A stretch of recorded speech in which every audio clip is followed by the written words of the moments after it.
Hey, it's Sammy Ray. Welcome back to Ray Red Astrology. Today, I wanted to talk to you about Mercury and Halfetting because right now we are in shadow period. It started on the 15th for Mercury retrograde. So a lot of times it's people they always ask, well, what's Mercury retrograde? Mercury retrograde is when, anytime a planet is retrograde, it appears to be moving backwards in the sky. And it's not really moving backwards, it just looks that way. However, it is a time for us in the astrology community to reflect on wherever that is in our chart, whatever house it's sitting. You want to reflect on those things and see, okay, what could I do better, or what should I leave behind? It's a great time to examine what needs to be cut off. Not very good time to start things, but of course, never put your life on hold for a transit. But it should be very interesting because all of the Mercury retrogrades, which we usually have 3 a year, okay? We have 3 Mercury retrogrades a year. All of them are in air signs this year. I may just scream. It should be very interesting to see how this happens. So you want to, this time around, it's going to be in Aquarius. So you want to see where you have Aquarius at 27 degrees. You want to see where that is in your chart. For me, that will be in my 7th house. So that should be interesting. But yes, Mercury retrograde is it starts on the 30th of January and it'll end on I think February 5th. I had to go back and look.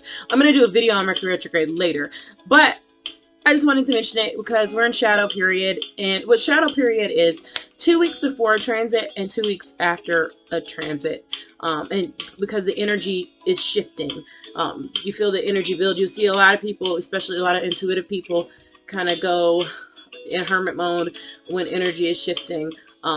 But just a little tidbit there about Mercury. And now let's just talk about it quick and dirty. Mercury. Mercury in your chart represents communication, how you think, and how you learn things. So wherever that's sitting in your chart is going to be how you approach things when you're learning things and how you're going to communicate and what's going to go on up in your head, okay? So we have Mercuries that are a little bit more quick-witted and some that are a little more slow to action. So you have, for example, Gemini and Virgo, which are ruled by Mercury, naturally. It's its natural ruler.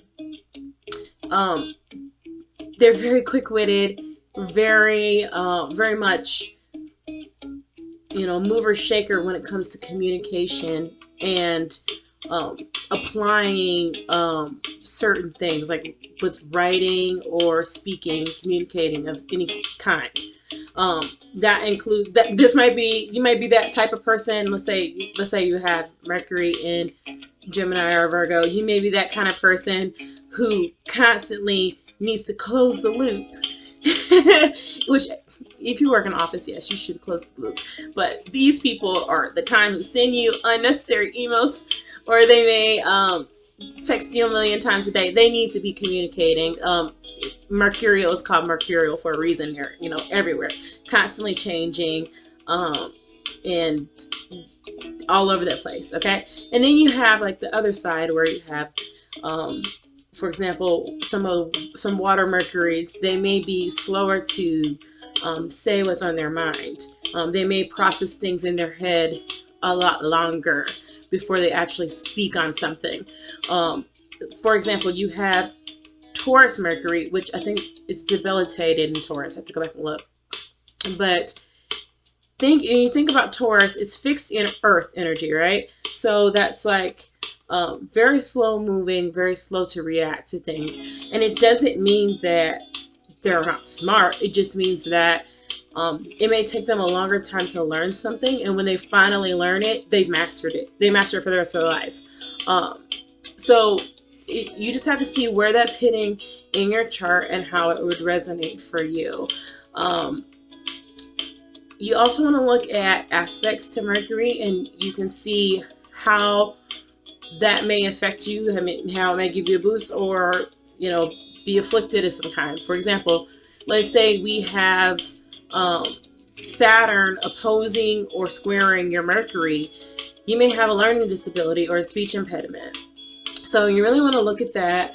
And also when it comes to networking, depending on where Mercury is sitting in a certain house, for example, let's say it's in the 4th house, you might network through real estate.